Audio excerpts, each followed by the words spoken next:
Une maison calcinée et, au milieu des décombres encore fumants, un cadavre racorni, difficilement identifiable, surtout à une époque, 1976, où l'on ne pratique pas encore les tests génétiques. Alors, ce cadavre, est-il vraiment celui de l'occupant des lieux, Joachim Peiper, un colonel SS condamné à mort après la guerre et qui a trouvé refuge en France, près de Vesoul? La justice française, après pas mal d'hésitations, finira par conclure que le corps est sans doute celui de Peiper, sans doute. Mais on ne pourra jamais le prouver. La dépouille rendue à la famille a été incinérée. La semaine passée, dans la diffusion de la première partie de ce long entretien consacré à cette mystérieuse affaire, M. X a retracé la carrière sanglante de ce SS. Une bête de guerre couverte de cicatrices, mais aussi un officier responsable de nombreuses exactions. En 1943, en Italie, il fait brûler une petite ville et fusiller ses habitants. Il récidive en Ukraine, sur le front de l'Est. Ces exploits militaires sont trop souvent accompagnés de massacres de civils. Et puis, il y a ces étranges séjours à Dachau, camps de concentration et centres d'entraînement des SS. Peiper y fera allusion au cours de son procès et reconnaîtra qu'il a assisté à des expérimentations de gazage sur des prisonniers. Enfin, il faut parler de l'affaire de Malmedy, celle pour laquelle il sera condamné à mort. Car cette fois-ci, Peiper n'a pas exécuté des civils anonymes, mais des prisonniers de guerre américains. Plusieurs dizaines de soldats abattus dans les Ardennes au mépris de toutes les lois de la guerre. L'affaire fait grand bruit aux États-Unis et dès la fin du conflit, Peiper est arrêté, jugé et donc condamné à mort en 1946. Mais alors que l'alliance entre les vainqueurs se fissure et que la guerre froide commence à figer le monde, une campagne en faveur de Peiper se dessine. Le colonel SS n'aurait pas été jugé équitablement. Il aurait même subi des sévices au cours des interrogatoires. Cette campagne est en particulier menée par le sénateur McCarthy, qui va bientôt s'illustrer dans la chasse aux sorcières. La condamnation à mort de Peiper est commuée et en 1956, il est libéré. Sa seconde vie commence. Elle n'est pas moins mystérieuse et trouble que la première. Que fait Peiper lorsqu'il est libéré? Il trouve du travail tout de suite. Quoi Officiellement, il est laveur de voitures chez Porsche. Laveur de voitures. Et puis pourquoi officiellement? Parce que je suis persuadé que Peiper n'a pas dû laver beaucoup de voitures. Expliquez-moi ça alors. Sur injonction américaine, les criminels de guerre libérés devaient avoir un salaire limité. Par conséquent, on lui a trouvé ce modeste poste. Un poste fictif. Certainement. L'essentiel était qu'il y ait écrit laveur de voiture sur sa feuille de paye. Mais quand vous dites qu'on lui a trouvé un poste, qui est ce où? Il existait des réseaux d'aide pour les anciens nazis, mais enfin nous en reparlerons. Et donc Peiper, dès sa libération, a bénéficié de cette aide. Exactement. Et chez Porsche, on savait très bien qui était Peiper. Donc on l'a engagé en toute connaissance de cause. La preuve, c'est que Ferdinand Porsche s'est intéressé très vite à ce modeste laveur de voiture. Il l'a promu à un poste de cadre. Il faut dire que Porsche lui-même avait collaboré étroitement avec le régime nazi. C'est vrai. L'inventeur de la coccinelle était un proche de Hitler. Et s'il n'a pas eu trop d'ennuis après la guerre, c'est que nous l'avons capturé et que nous l'avons obligé à travailler pour notre industrie automobile. Enfin, nous en avons déjà parlé. Oui, je me souviens très bien. Oui. Donc Porsche pouvait difficilement refuser son aide à un type comme Peiper. Un type qui, ne l'oublions pas, était considéré comme un héros par les anciens nazis et surtout les SS. Et il reste longtemps chez Porsche, hein? Pas trop, non. Pourquoi? Les syndicats aussi connaissaient le passé de Peiper. Tant qu'il occupait des fonctions subalternes, ça pouvait passer. Mais quand Porsche l'a appelé à occuper un poste plus important, les syndicats ont crié au charbon.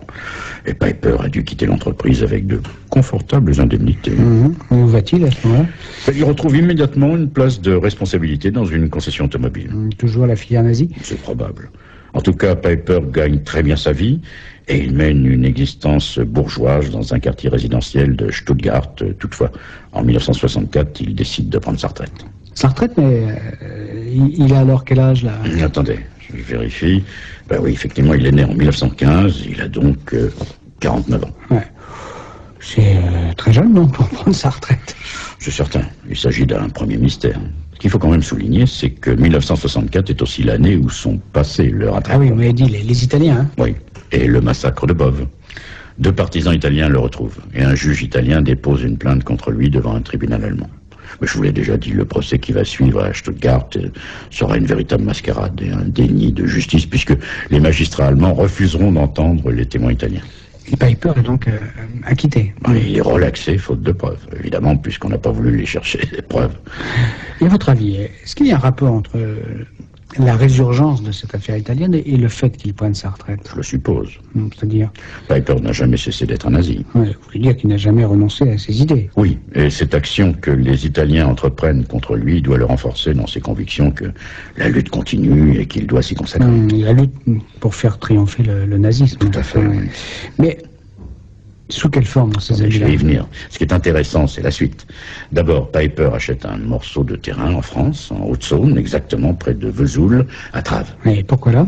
Je crois vous l'avoir dit au début de cet entretien, le choix de Traves, modeste village de quelques centaines d'habitants, est l'une des grandes questions que pose cette affaire. Et puis, j'essaierai d'y répondre. Oui, d'accord. Et le terrain qu'il achète, là? Un bois, à l'intérieur duquel Piper obtiendra plus tard l'autorisation de construire une maison. Donc un endroit très isolé. Tout à fait, il n'y a même pas de route pour y accéder directement. Mais la seconde question qu'on peut se poser, c'est celle des ressources de Piper. Ouais, de quoi vit-il, c'est ça? Oui, oui. Il a peut-être fait des économies? Sans doute, mais il a dû acheter ce terrain. Or, jusqu'en 1969, si je ne m'abuse, attendez, je vérifie. Oui, c'est ça. Jusqu'en 1969, on ne lui connaît pas de revenus. Et après? Il va assurer quelques travaux de traduction pour un éditeur allemand. Traduction, ça doit tout juste lui permettre de subsister. Vous avez raison, les traductions sont en général assez mal payées. Et des traductions de quel ordre? Il traduit des ouvrages d'allemand en anglais ou de français en D'accord, non, mais je voulais vous demander quel genre d'ouvrage? Oui, c'est en effet très intéressant. Piper traduit des livres d'histoire, mais pas n'importe lesquels. Des mémoires consacrés à la Deuxième Guerre mondiale, et ceux d'un ancien de l'armée de Vlasov. Vlasov, c'est ce général soviétique qui a trahi et qui a fini par combattre aux côtés des nazis. Oui, il a été pendu en 1946. Autre livre, les mémoires d'un ancien de la division Charlemagne. Les SS français. Oui, donc vous voyez que le choix de ces ouvrages n'est pas totalement innocent. Il s'agit pour Piper de continuer à propager l'idéologie nazie. Et les éditeurs pour lesquels il travaille? L'éditeur, il n'y en a qu'un seul. Une maison d'édition de Stuttgart, Presse Verlag. Une entreprise pas tout à fait ordinaire. Quoi? Parce qu'elle appartient en fait à une association d'anciens officiers et sous-officiers SS, la HIAG, la YAG. Et quels sont les objectifs poursuivis par cette association, la YAG, là?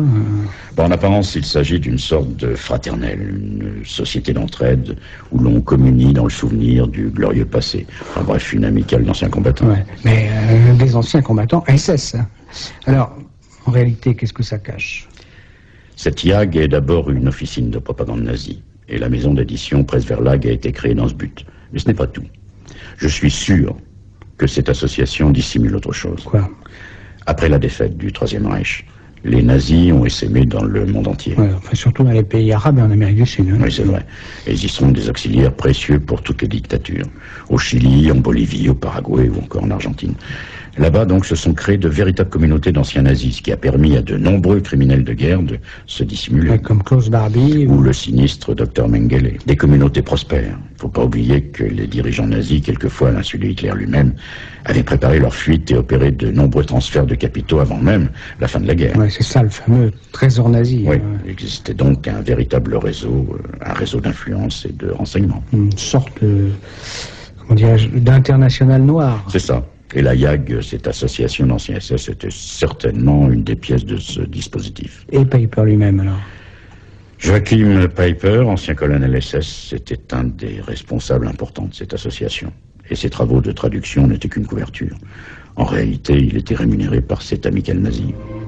Que penser de la dernière affirmation de M. X, selon laquelle Piper était rémunéré par la YAG, cette amicale d'anciens nazis? Observons d'abord que de nombreux témoignages attestent que l'ancien colonel SS n'avait en rien renié son passé. Sinon, pourquoi aurait-il cloué un aigle nazi sur un des murs de sa maison de Traves?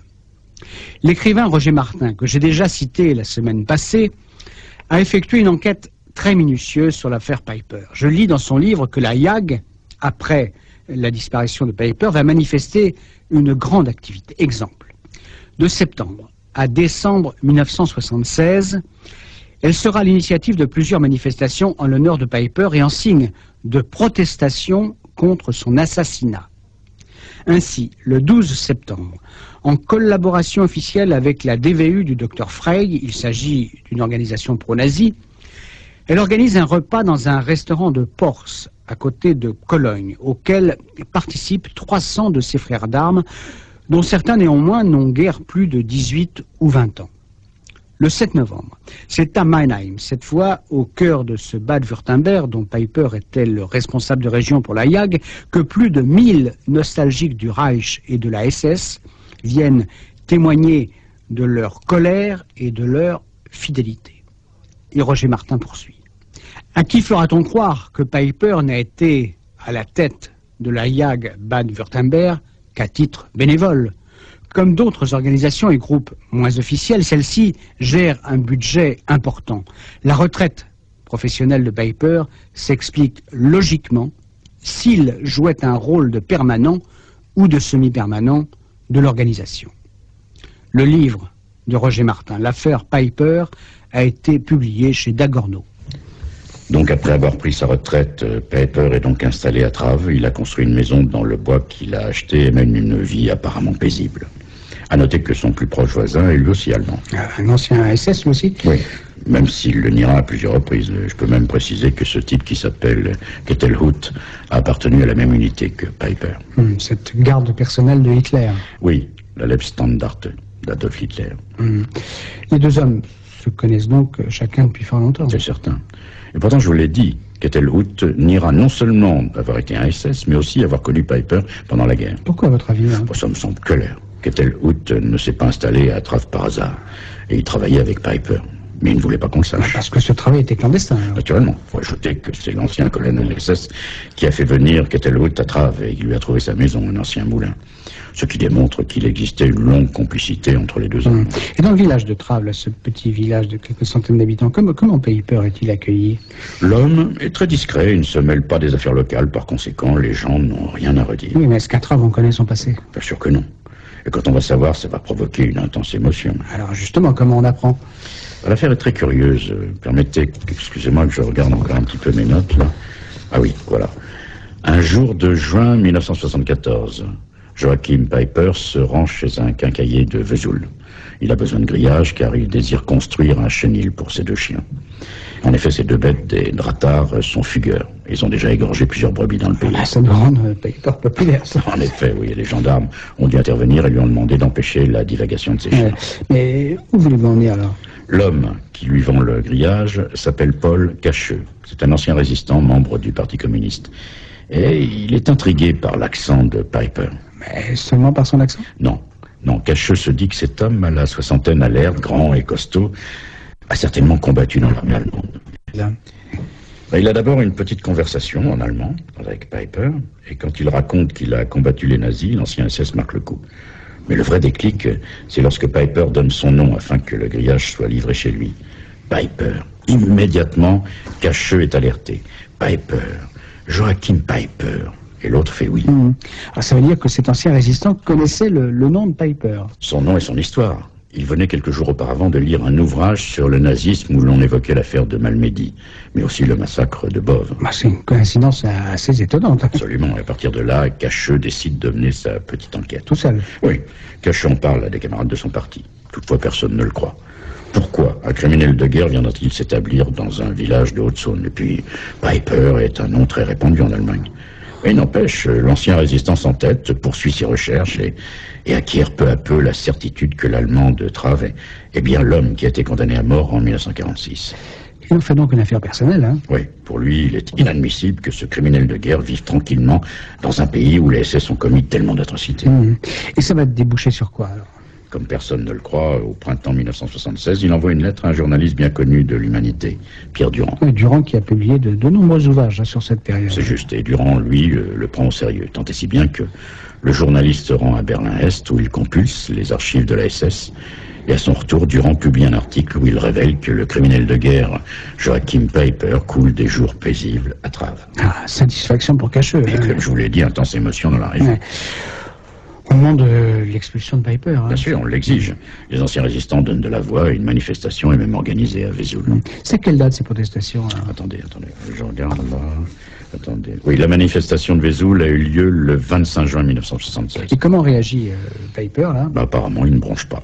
Il reçoit même des journalistes à qui il affirme qu'il s'est toujours comporté en soldat et qu'il a été victime d'un procès inique. Oui, ça veut dire qu'il ne reconnaît donc pas sa responsabilité, ni dans les horreurs de Beuve, ni dans celles de Malmedy. Pour Beuve, il souligne qu'il a été relaxé par la justice allemande.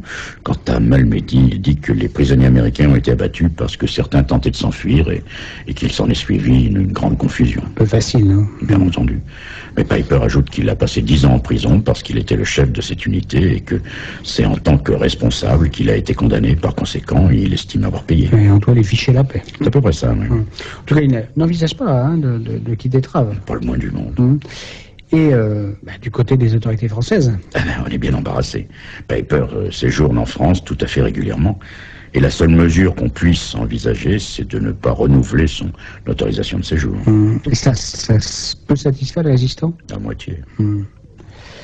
Et dans ce cas-là, Piper devrait partir quand? À la fin de l'année 76. Au début juillet, il fait d'ailleurs un bref séjour en Allemagne, peut-être pour préparer son départ. En tout cas, il rencontre ses amis nazis. Et il revient à Traves? Oui. Ouais. Est-ce qu'il a fait l'objet de menaces? Là, il paraît. Donc vous ne savez pas? Non, parce que c'est Piper lui-même qui a parlé de menaces qui ont été proférées contre lui. Piper ou son voisin et complice Kettelhout à qui il se serait confié. Il aurait même reçu des coups de téléphone et une lettre. Vous n'êtes pas convaincu? Non.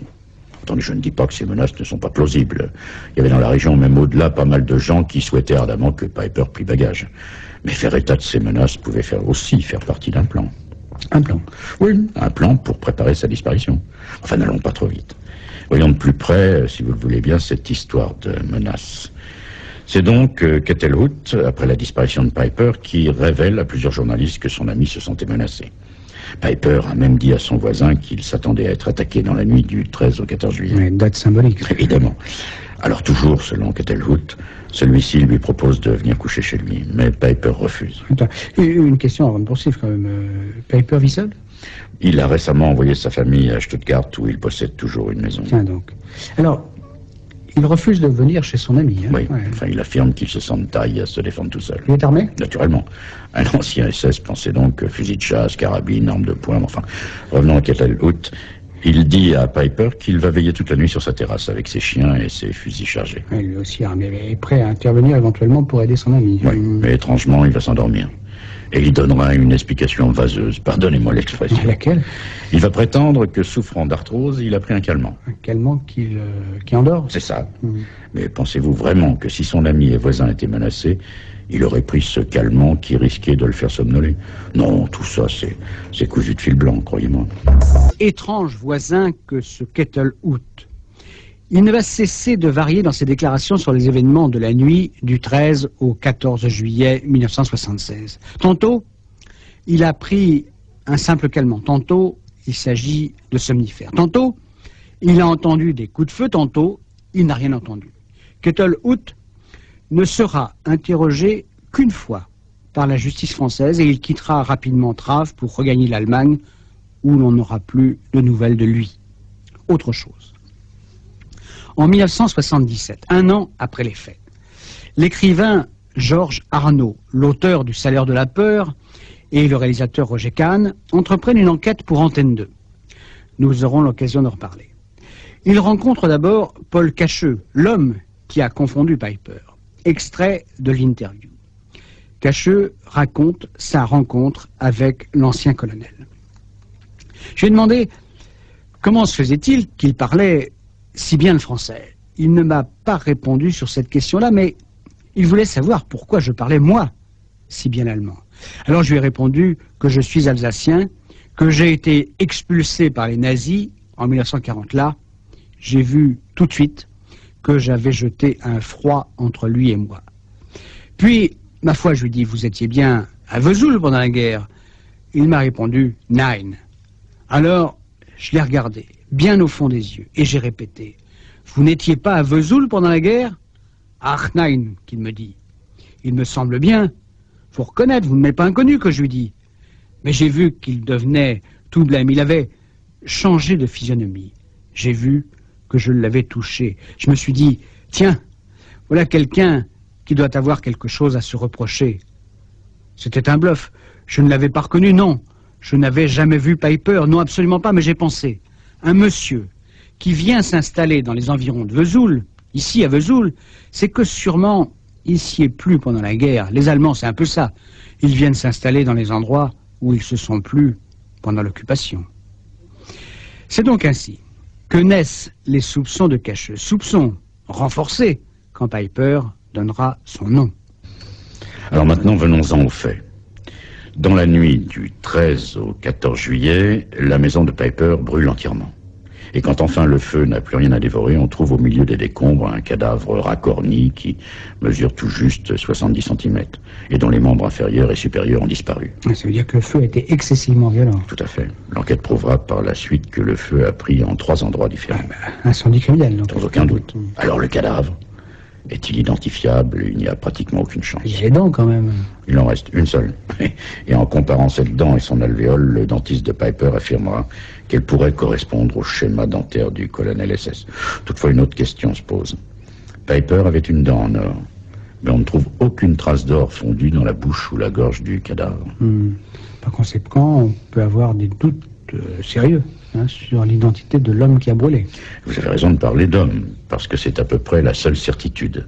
Les médecins légistes trouvent une prostate. Le cadavre est donc bien masculin. Pour le reste, ils se contenteront d'affirmer que rien ne s'oppose à ce que ce soit le cadavre de Piper. Rien ne s'oppose. Curieuse formule, n'est-ce pas? On ne peut pas dire plus subtilement qu'en réalité on ne sait rien. Et puis en retournant à la formule, ça peut aussi vouloir dire que rien n'interdit de penser que ce cadavre pourrait être celui d'un autre homme que Piper. Exactement. Et je vais vous expliquer pourquoi. Alors revenons sur les lieux du crime, si vous le voulez bien. Le crime? Ah oui, parce qu'il n'y a que 2 hypothèses. Ou bien Piper a été brûlé vif dans sa maison, ou on a brûlé quelqu'un d'autre. Ouais. Pour faire croire à la mort de Piper? Bien sûr. Et si le SS s'était suicidé? Oui, je sais, certains ont privilégié cette piste, mais enfin je n'y crois pas. Un Piper ne se suicide pas, ou alors il en profite pour en faire un acte politique, une dénonciation. Mais on n'a retrouvé aucun message de cette sorte. D'accord, alors les lieux du crime, vous y tenez? Bien, fions-nous aux constatations des gendarmes. D'abord, ils observent que plusieurs coups de feu ont été tirés. Certains dans les arbres en hauteur, d'autres dans le chenil. Attendez, avec quel gendarme là? Dans les arbres, avec une arme de chasse. Et effectivement, on trouve un fusil de chasse qui a servi sur la terrasse de Piper. Une arme qui lui appartient? Oui. Ouais. Mais pourquoi aurait-il tiré dans les arbres? Ah bah ça, je vous le demande. Ces agresseurs, si agresseurs il y avait, ne devaient pas être perchés dans les arbres. Il a peut-être tiré pour leur faire peur. J'en doute. Attaquer, Piper n'aurait pas fait de cadeau à ses agresseurs. D'autre part, dans le chenil, on a utilisé un 635. Dans le chenil. Et c'est sur les chiens qu'on a tiré? Et effectivement, les 2 chiens ont disparu. Ils sont retrouvés le lendemain. L'un d'eux a été blessé, mais pas par un 635, mais par un fusil de chasse. Qui pourrait être l'arme de Piper. Donc, exact. Ça veut dire que Piper aurait pu tirer sur ses chiens. C'est une possibilité. Ça sent la mise en scène, non? Je ne vous fais pas dire. Et la suite des constatations n'est pas moins étrange. Il y a d'abord posé en ordre sur un tas de bois voisin de la maison toute une série de papiers et d'objets. Quoi, par exemple? Il y a des vêtements, des documents d'identité. Appartenant à qui? À Piper? Bien sûr. Et puis un exemplaire de Mein Kampf, dédicacé par Hitler. Un manuscrit, le dernier que Piper a traduit. Il vient d'ailleurs juste de finir. Et enfin des polices d'assurance. Des polices d'assurance. L'assurance de quoi? De la maison? Et aussi une assurance vie. Qu'est-ce que ça signifie tout ça? Il n'y a qu'une explication. Celui qui a mis le feu à la maison a voulu préserver ses précieux documents. Attendez, il y a peut-être une autre explication. Imaginons que Piper soit attaqué. Bon. Il a peur qu'on mette le feu à sa maison et il met ses objets en lieu sûr. Et il prend le temps de bien les ranger. Non, ça ne tient pas. La suite maintenant. Dans l'herbe, à une trentaine de mètres de la maison, les gendarmes trouvent une bouteille remplie de liquide et bouchée avec du tissu. Un cocktail Molotov, ça. Ça y ressemble en effet, mais ce n'est pas ça. Pourquoi? Parce que le liquide est du fioul. Et ce carburant n'explose pas. C'est donc un faux cocktail Molotov. Mais ça en a tout l'air.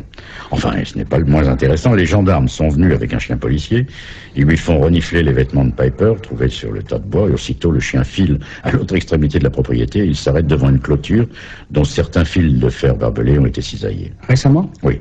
Sur un des fils, un morceau de chemise est accroché au barbelé. Et sur le sol, il y a un paquet vide de gauloises. Il n'y a pas plus français comme cigarette. En effet.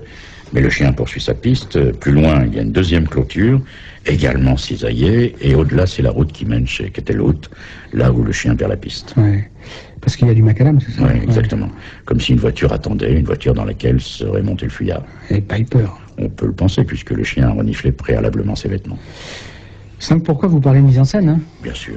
Piper, à l'évidence, a voulu faire croire qu'il a été attaqué par des Français. Oui, à cause des Gauloises. Alors, reprenons le scénario. Hein. Comment ça se passe, à votre avis? Je vois les choses comme ça, moi. Piper a décidé de disparaître. Oui, parce qu'il est harcelé. Oui, il n'y a pas seulement ça. Piper a payé, c'est toujours ce qu'il a déclaré, mais c'est faux. Les Italiens ont échoué à le faire condamner en Allemagne. Mais ils peuvent très bien demander son extradition à la France. Afin de le juger en Italie, oui. Oui, et il ne fait nul doute que pour le crime de guerre de Bove, il serait lourdement condamné. Enfin, jusqu'à maintenant, l'Italie n'a fait aucune demande. Hein. Piper a été identifié vers le 20 juin. 3 semaines plus tard, 3 semaines seulement, il disparaît. Les magistrats italiens n'ont pas encore eu le temps de réagir. Alors, oui, c'est assez juste. Hein. Mais reprenons le scénario, alors. Piper a donc décidé d'échapper à la justice. Il n'y a pas de meilleur moyen que de faire croire à sa mort. Et c'est ainsi qu'avec l'aide de ses camarades du réseau nazi, il organise un simulacre d'agression. Et qu'il finit par mettre le feu à sa maison afin que son cadavre ne soit pas identifiable. Notez qu'auparavant, il a pris bien soin d'envoyer sa famille en Allemagne. Oui, mais alors ce cadavre, justement. Certainement celui d'un vagabond, un pauvre homme dont personne ne se souciera de la disparition. Vous n'avez pas de preuves? C'est vrai. Mais je crois vous avoir démontré qu'il s'agissait bien d'une mise en scène. Interrogez-vous, par exemple, sur ces 3 foyers que les enquêteurs ont retrouvés dans la maison incendiée. Seul le propriétaire a pu les allumer. Et pourquoi pas les agresseurs? Parce qu'avant de rentrer dans la maison, ils auraient dû tuer Piper. Or, le cadavre ne porte aucune marque de coup ou de blessure par arme à feu ou arme blanche. Mais Piper, si vous avez raison, hein, lui, tuer ce vagabond. Il a dû vraisemblablement le droguer. Ouais. Bon.